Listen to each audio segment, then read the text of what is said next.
La TVT au cœur de l'information.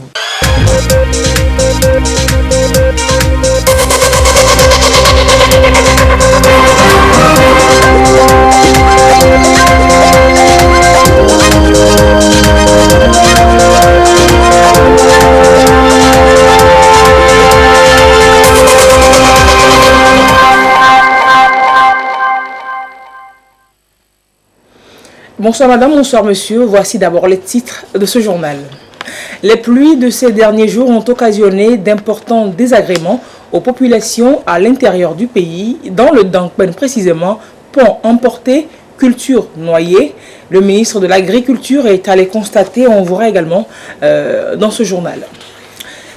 La nouvelle monnaie ouest-africaine, ce n'est pas pour 2020. Le lancement de l'éco est reporté par les dirigeants de la CEDEAO, réunis en sommet cette semaine au Niger.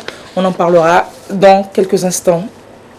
Mais d'abord, retour sur l'hommage national ce week-end à feu Pabre-Sili Harouna Batienne, ministre auprès du président de la République. La cérémonie s'est déroulée à Dapaon sur l'esplanade de la préfecture, en présence du chef du gouvernement représentant le chef de l'État.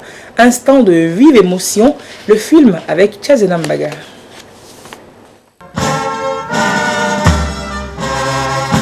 La patrie reconnaissante. Tel est le sens de cet hommage national que le peuple togolais rend à feu Pabre-Sili Harouna Batienne, membre du gouvernement, ministre auprès du président de la République. Des hommages de haut niveau à la grandeur de ses qualités exceptionnelles de serviteur de la République. Haut fonctionnaire d'État, fidèle et loyal, le ministre Pabre-Sili Batienne aura consacré toute sa vie à la mère patrie qu'il a servi librement et avec conviction. Et c'est le premier ministre, Kwame Selom Klassou, représentant le chef de l'État, Fort Esozamna Nyazimbe, qui pose ici l'acte suprême en souvenir de ses bienfaits.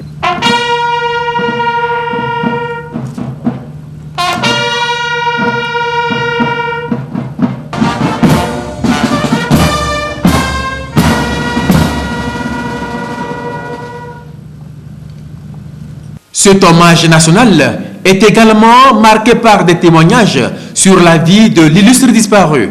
C'est d'abord la famille qui pleure celui qu'elle appelait affectueusement Papi d'être parti trop tôt. Papi, ces derniers temps, nous t'avons vu te battre contre cette terrible maladie.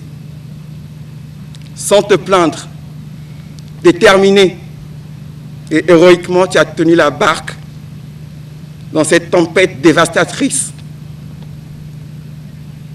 Ce en suivant la lettre, les consignes et toutes les contraintes imposées par le traitement.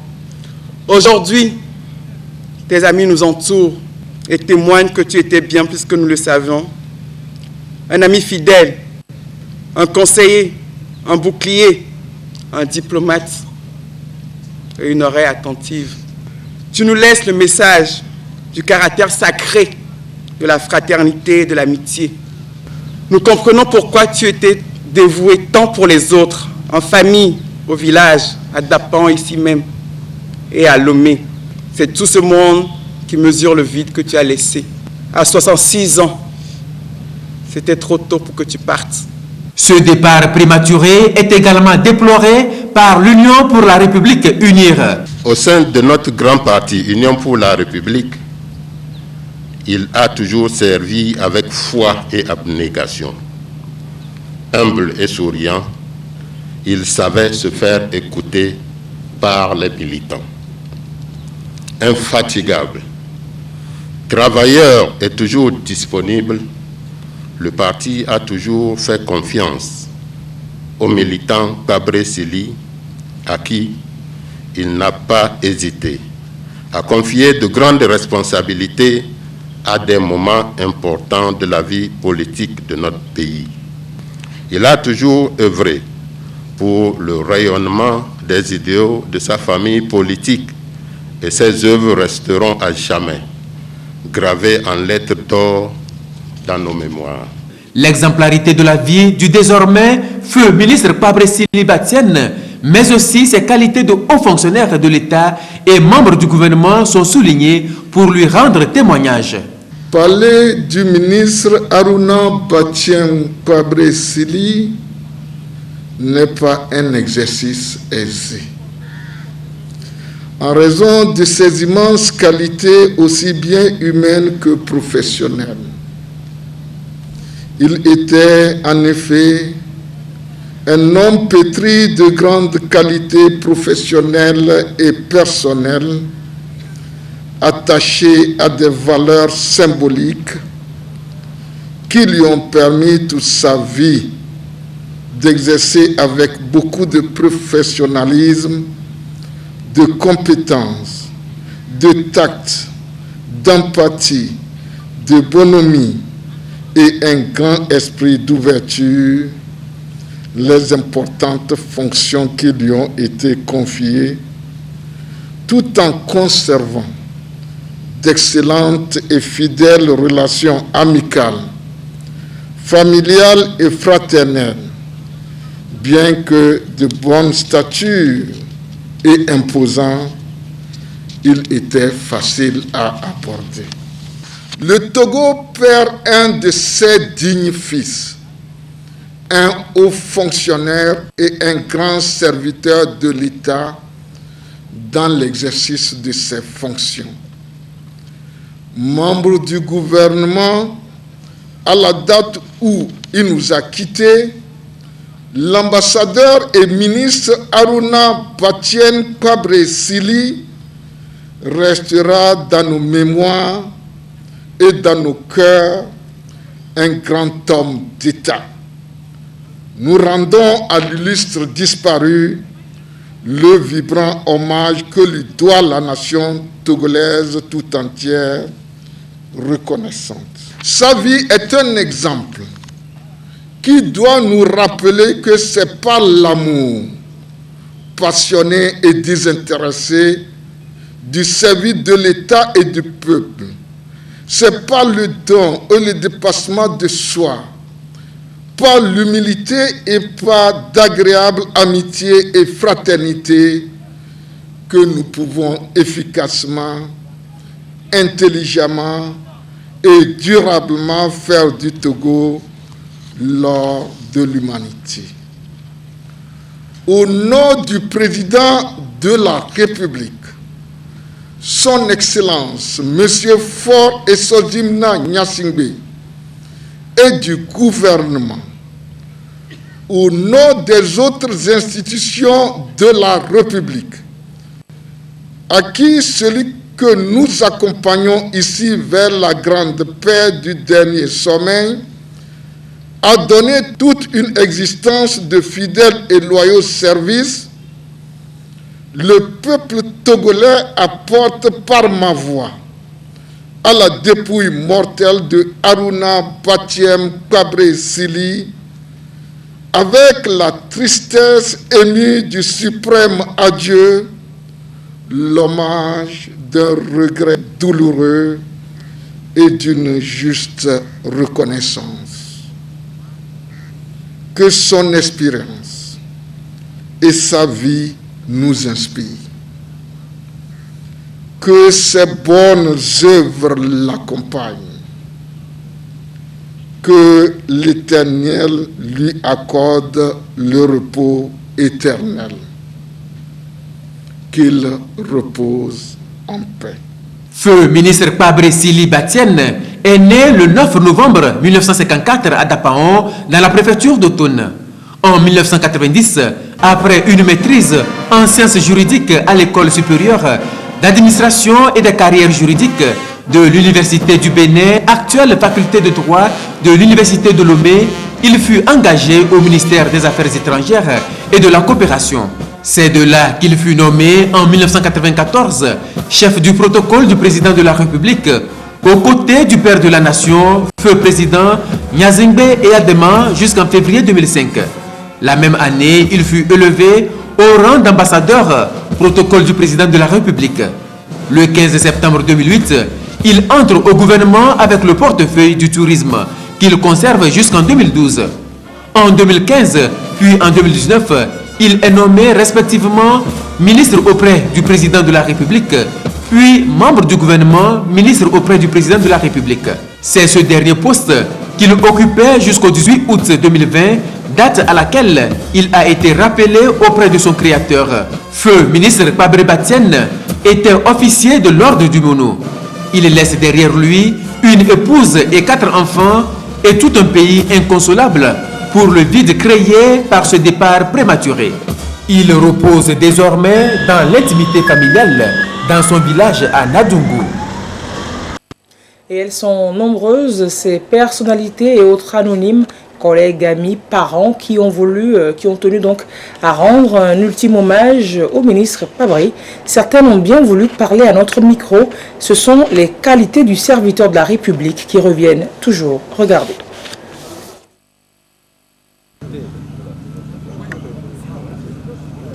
Ministre Pabré, très tôt, si je vais ajouter quelque chose, c'est dire tout le plaisir que tous ceux qui l'ont connu avaient à rester avec lui, car quelles que soient les situations, quelles que soient les tensions, avec l'humour qui lui est caractéristique, il arrivait toujours à dérider les visages. Je crois que ceci est très important dans les conditions de travail que nous connaissions, qu'il y ait toujours quelqu'un qui met de l'ambiance, qui met de la bonne ambiance et qui déride les visages. Cet hommage de ce matin vient nous rassurer et nous démontrer combien de fois notre parent a rendu service à la nation togolaise. Et aujourd'hui, nous pleurons un grand homme parce que dans le canton de Korpongu, Pabré a su au prime abord mettre autour de lui et toutes les populations et pour que nous puissions servir la nation togolaise.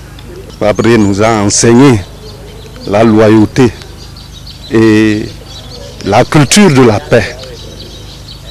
Et la famille et le canton s'honorent aujourd'hui d'avoir toute la nation togolaise autour de nous pour l'accompagner dans sa dernière demeure. Merci surtout au chef de l'État. Mais comme je vous le disais, Dieu a donné, il a repris. Nous ne pouvons que remercier le chef de l'État pour tout ce qu'il a fait dans la vie de notre frère.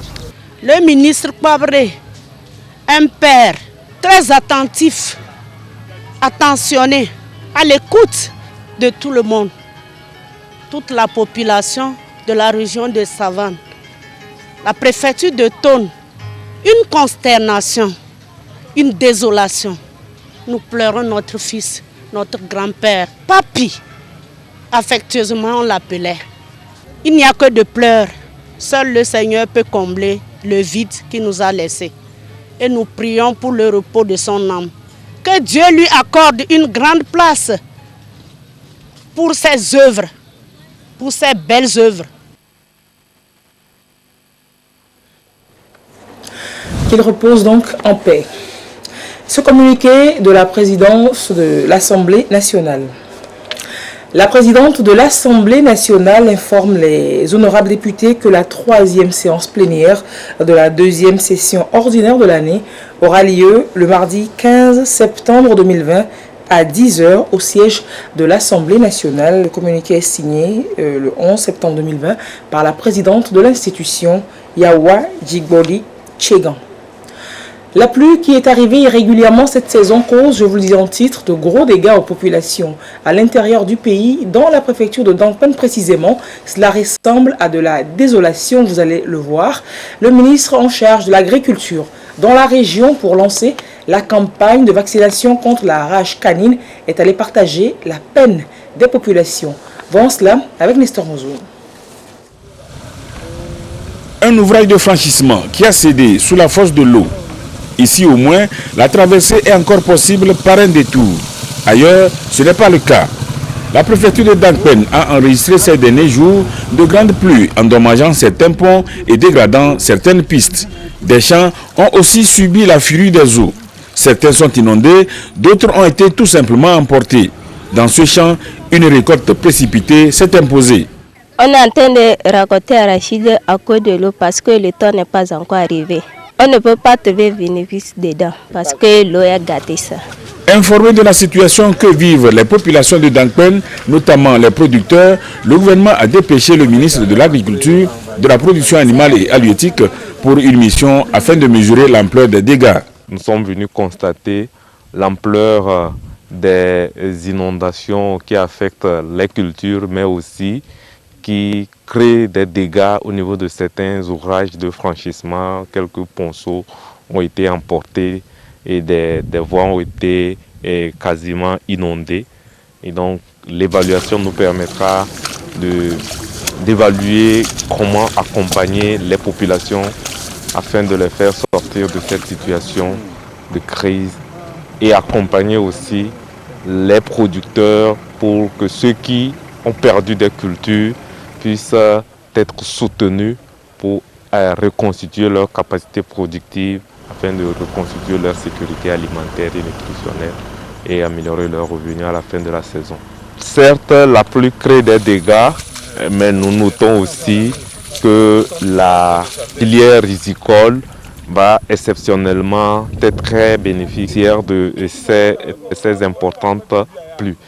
Et nous constatons sur cette ZAP de plus de 300 hectares la verdure et la bonne tenue de la culture, ce qui augure une très bonne récolte pour le riz cette année. Nous encourageons les producteurs à poursuivre l'entretien de leur culture. Après Dankpen, le ministre de l'Agriculture, de la Production animale et halieutique s'est rendu à Niamtougou, dans la préfecture de Doufelgou. Ici, il a présidé la cérémonie de lancement de la 6e campagne de vaccination contre la rage canine. Le Togo et l'Organisation mondiale de la santé animale se sont engagés à éliminer la rage canine et humaine d'ici à 2030. Nous avions disposé les vaccins au niveau des postes vétérinaires, les points d'observation, pour pouvoir atteindre toutes les contrées et vacciner un grand nombre de chiens, chats et autres animaux de compagnie, afin d'atteindre une couverture vaccinale de plus de 70%, puisque c'est 70% qui est le niveau minimum. À ce jour, nous avons eu comme couverture 85% et nous voulons aller au-delà de 90%. Parmi les zoonoses, nous avons la rage qui est une maladie qui est encore très présente sur le territoire national. Et avec l'accompagnement de nos partenaires, en l'occurrence l'Organisation mondiale pour la santé animale, l'OIE, nous avons acquis des doses de vaccins contre la rage, 50 000 doses. Et dans le cadre du projet REDIS avec la Banque mondiale aussi, 50 000 doses supplémentaires aussi ont été acquises cette année afin de couvrir l'ensemble du territoire pour une campagne massive de vaccination contre la rage canine. Le gouvernement a alors réduit le coût de l'acte vaccinal et pour cette campagne de vaccination, le prix de l'acte n'est que de 1 500 francs. La rage ne se guérit pas lorsqu'elle est déclarée. C'est pourquoi le ministre Bataka a demandé aux populations de saisir l'occasion de cette nouvelle campagne pour faire vacciner leurs chiens, chats et singes pour éviter des situations regrettables. Et si l'on faisait un petit point sur les actions du gouvernement en matière de développement à la base. Alors, diverses initiatives, vous le savez, sont mises en œuvre depuis plusieurs années pour sortir les communautés des recoins du pays de l'extrême pauvreté, pour offrir un mieux-être aux populations, surtout les plus vulnérables. Des filets sociaux à plus d'opportunités d'emploi pour les jeunes, en passant par les cantines scolaires et la mise à disposition d'infrastructures communautaires. Le développement à la base est en marche au Togo, comme on va le voir dans ce sujet de Sonia Ameniko. Emploi des jeunes, décentralisation et promotion de l'entrepreneuriat. Les résultats enregistrés depuis 2008 par le Togo à travers le ministère du Développement à la base sont jugés satisfaisants. Par le biais de ce département, en termes d'alimentation, de nutrition, de santé, d'éducation, d'accès à l'eau, à l'hygiène, entre autres, à la politique nationale de développement à la base, PNDB élaborée en 2018 par le ministère a permis de répondre aux attentes des populations à la base. Ceci à travers la mise en place des micro-projets et des services sociaux collectifs et socio-économiques de base. Des services qui ont sensiblement réduit des disparités intra-régionales et renforcé la cohésion sociale. La disponibilité de ces services sociaux collectifs et socio-économiques de base a été accompagnée d'activités génératrices de revenus, d'emplois ruraux et de microcrédits permettant aux populations d'avoir les moyens d'accès aux services communautaires. Autre résultat enregistré, la baisse de l'indice de pauvreté qui était de 58,7% en 2011 à 53,5% en 2017, soit une réduction de 5,2 points, grâce au budget alloué à PNDB, soit de 94 milliards 861 millions 272 620 francs CFA sur la période 2012-2017. Les services sociaux de base ont été significativement améliorés. On note également l'amélioration des infrastructures à la base, des infrastructures socio-communautaires et l'appui à l'accès à diverses sources d'énergie. Aussi, les activités génératrices de revenus ont-elles été promues avec pour conséquence l'amélioration de l'accès aux services financiers sociaux. La promotion des filets sociaux, le renforcement des capacités, la réalisation des ouvrages communautaires sur l'ensemble du territoire sont aujourd'hui effectifs et le gouvernement entend mieux faire. Depuis 2008, le gouvernement, à travers le ministère du Développement à la base, de l'artisanat et de la jeunesse, accompagne les jeunes pour leur autonomisation par l'entremise de divers mécanismes. Le FAEJ, le PRADEB, le MIFA, l'AGRICEF, l'AGICEF, le PAEJ-SP notamment. Une panoplie de programmes qui ont permis aux jeunes de s'insérer sur le marché de l'emploi ou de disposer de financements pour développer leurs activités génératrices de revenus. Le processus d'octroi de 20%, puis de 25% des marchés publics aux jeunes et aux femmes entrepreneurs, mesure phare prise par le chef de l'État le 3 janvier 2018, permet à quelques milliers de jeunes entrepreneurs de bénéficier de certaines facilités et de postuler au marché public.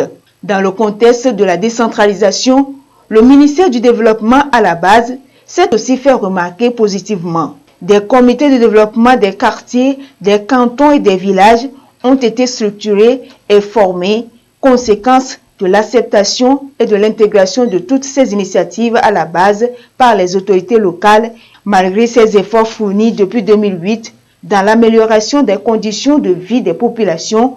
Le ministère du Développement à la base, de l'artisanat et de la jeunesse veut mieux faire les années à venir. Une ambition bien inscrite dans le plan national de développement PND 2018-2022. Et l'actualité de la maladie à coronavirus au Togo, la situation de la pandémie à ce jour du dimanche 13 septembre 2020, la situation de la pandémie au coronavirus se présente comme suit. Le nombre de cas confirmés est de 1572, 17 nouveaux cas depuis hier. Le nombre de personnes guéries est de 1190, 1 guéri depuis hier. Le nombre de cas actifs à ce jour est de 345. Le nombre de décès est de 37. Le point est signé ce 13 septembre 2020 du ministre de la Santé et de l'Hygiène publique, professeur Moustapha Mijiawa. Justement, la Commission nationale des droits de l'homme a formé à Kara les agents de la force spéciale anti-pandémie sur les libertés individuelles et collectives en période d'état d'urgence sanitaire comme actuellement. De quoi donc les outiller plus encore à jouer plus professionnellement leur rôle dans cette guerre commune contre la maladie à coronavirus. Nestor Mouzo nous en parle. Dès l'apparition des premiers cas du nouveau coronavirus au Togo, le gouvernement a instauré l'état d'urgence sanitaire et mis en place la FOSAP, Force spéciale mixte anti-pandémie, composée de 5000 agents et chargée de faire respecter les mesures prises pour limiter la propagation de la maladie. Mais comment cette force doit-elle travailler tout en sauvegardant un minimum de droits des citoyens? C'est là l'une des difficultés de la mission de cette force. C'est par rapport à cette difficulté que la Commission nationale des droits de l'homme se propose de renforcer les capacités des agents de la FOSAP. Cette formation de la CNDH à Kara, qui regroupe les agents de la FOSAP déployés dans les régions Savane, Kara et Centrale et qui a pour thème le respect des libertés individuelles et collectives en période d'état d'urgence, a été saluée par le préfet de la COSA, le colonel Hemo Badiba Bakali, et le représentant du ministre de la Sécurité et de la Protection civile, le colonel Kodjo Amana. Ils ont rendu hommage au président de la République pour les mesures prises en vue de lutter contre le Covid-19. La présidente de la CNDH a témoigné également la reconnaissance de son institution au chef de l'État et au gouvernement pour la même raison. Concernant l'instauration de l'état d'urgence, elle a relevé qu'elle comporte des risques potentiels de violation des droits de l'homme. Le bouclage de certaines villes, l'interdiction des rassemblements, la fermeture des frontières terrestres, aériennes et maritimes, la fermeture des lieux de culte, des établissements scolaires, le renforcement de la surveillance et des mesures individuelles et collectives de prévention et de protection, entre autres, ont pour effet de restreindre non seulement les libertés de circulation et d'entreprendre, mais également des libertés de réunion et d'association, la liberté de manifestation, la liberté religieuse, ainsi que, indirectement, le droit à la vie privée et familiale et le droit à l'éducation.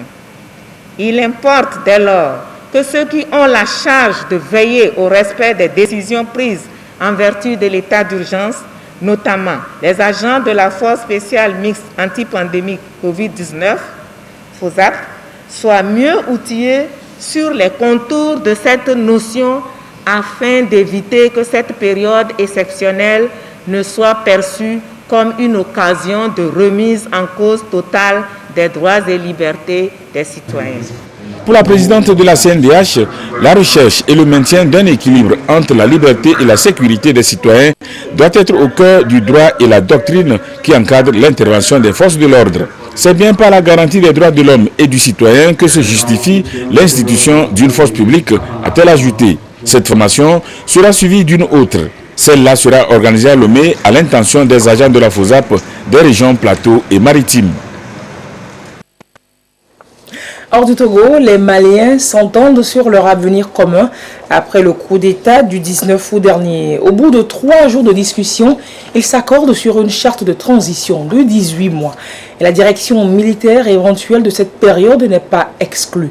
Des précisions dans ce sujet de TV5 Monde.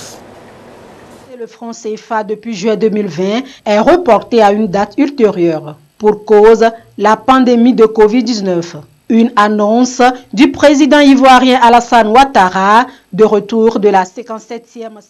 Toutes nos excuses pour ce petit souci. Je vous parlais donc du Mali, de la situation au Mali. Les Maliens qui s'entendent sur leur avenir commun après le coup d'État du 19 août dernier. Au bout de 3 jours de discussion, ils se sont entendus, donc ils sont accordés sur une charte de transition. Elle devra durer 18 mois. Cette transition, elle pourra être dirigée par un civil ou un militaire. Des précisions avec dans ce sujet de TV5 Monde. Sous l'hymne national malien, c'est une junte sous pression qui a dévoilé samedi son plan de transition tant attendu par le Mali et la communauté internationale. Une charte rédigée par un comité d'experts désigné fixe à 18 mois la restauration du pouvoir civil. Nous prenons l'engagement devant vous de ne ménager aucun effort dans la mise en œuvre de l'ensemble de ces résolutions dans l'intérêt exclusif du peuple malien. Nous demandons et espérons la compréhension, l'appui et l'accompagnement de la communauté internationale dans cette mise en œuvre diligente, correcte de la charte et de la feuille de route de la transition. Un président sera désigné par un collège mis en place par le Comité national pour le salut du peuple, le CNSP, assorti de son premier ministre et d'un gouvernement. La charte prévoit également la nomination d'un vice-président de la transition, ainsi que la création d'un collège national de la transition. Il rassemblera 121 membres, issus des forces de défense, des acteurs de la société civile et des partis politiques.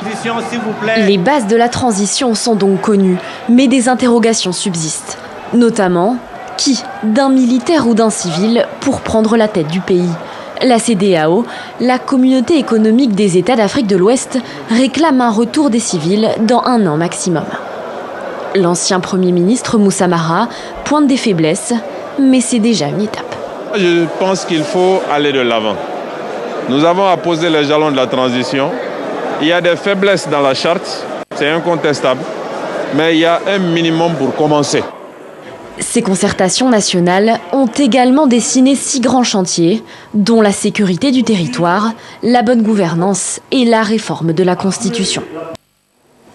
Et dans l'actualité internationale toujours, pour une première fois, les 2 camps belligérants de la crise libyenne se sont réunis au Maroc. C'était les 7 et 8 septembre dernier. Ils ont pu jeter les bases de pourparlers baptisés Dialogue libyen. La rencontre est intervenue quelques jours après le cessez-le-feu convenu entre les 2 parties. La démarche du roi du Maroc a reçu l'adhésion de l'ONU et de l'Union africaine.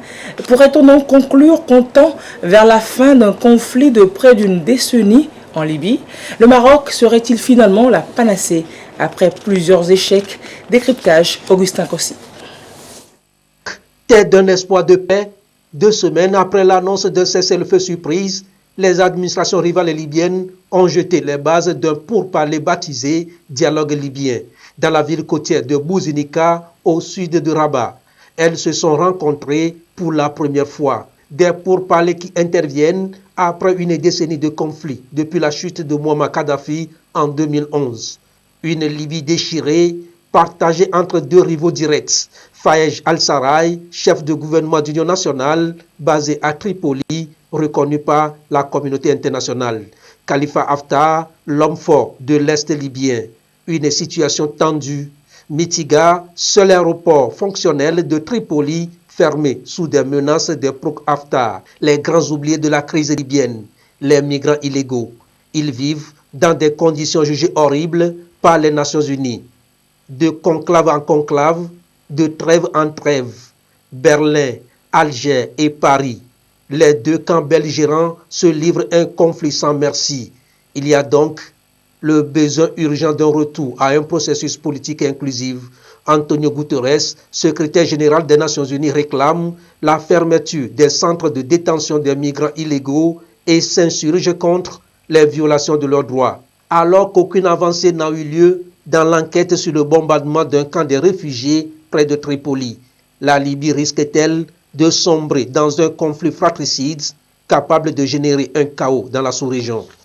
Le 21 août dernier, les 2 parties annoncent un cessez-le-feu immédiat à travers l'ensemble du territoire libyen et l'adoption d'un dialogue inclusif.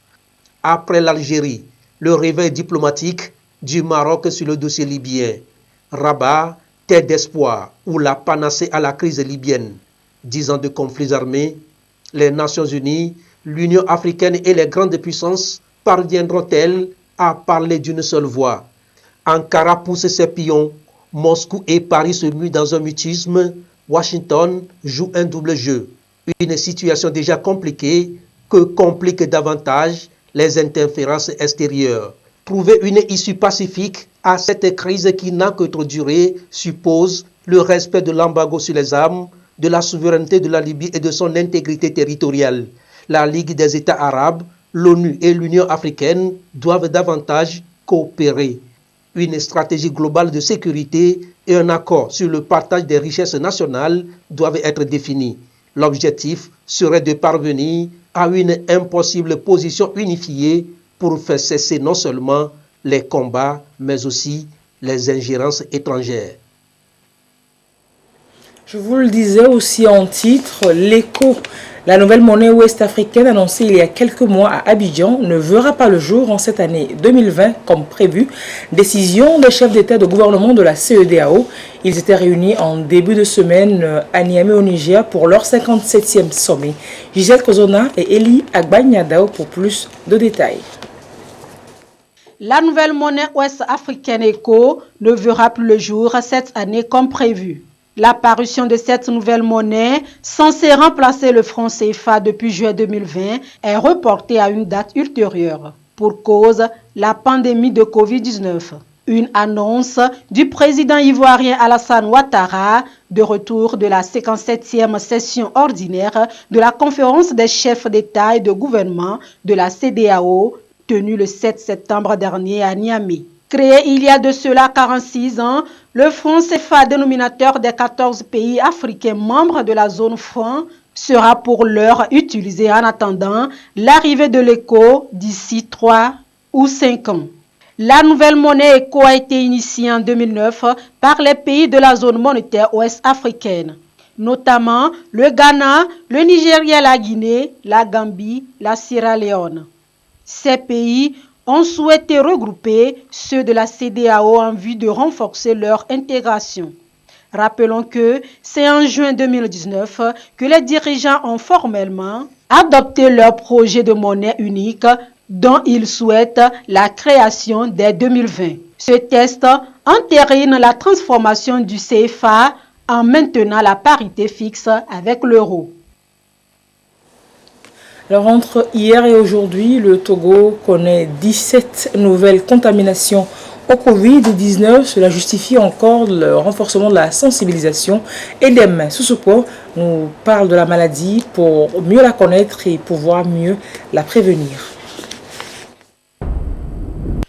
Presque tous les pays du monde sont touchés par le nouveau coronavirus. Ce virulent virus se transmet d'homme à homme par voie aérienne au contact de sécrétions ou d'objets contaminés. La maladie est parfois mortelle. Elle cause des complications chez les sujets immunodéprimés qui doivent limiter nécessairement leur déplacement. Il faut alors se protéger et protéger les autres. La meilleure manière de se protéger est de se laver régulièrement les mains avec de l'eau et du savon.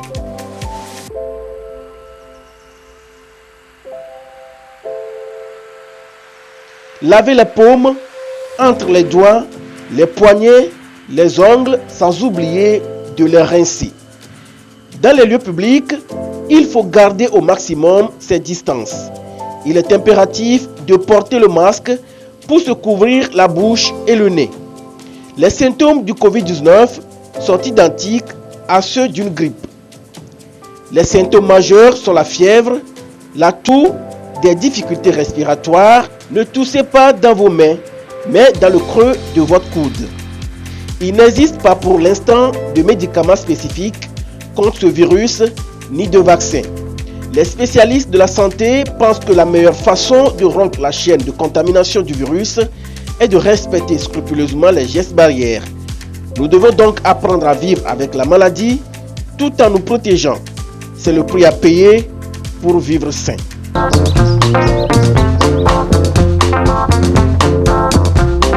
Nous savons tout cela déjà, mais ne l'oublions pas dans nos activités au quotidien. Préservons-nous pour préserver les autres. Portons le masque quand nous sortons en public. Lavons-nous régulièrement les mains pour contribuer donc à freiner la propagation du coronavirus. Merci d'avoir suivi ce journal qui s'achève ainsi.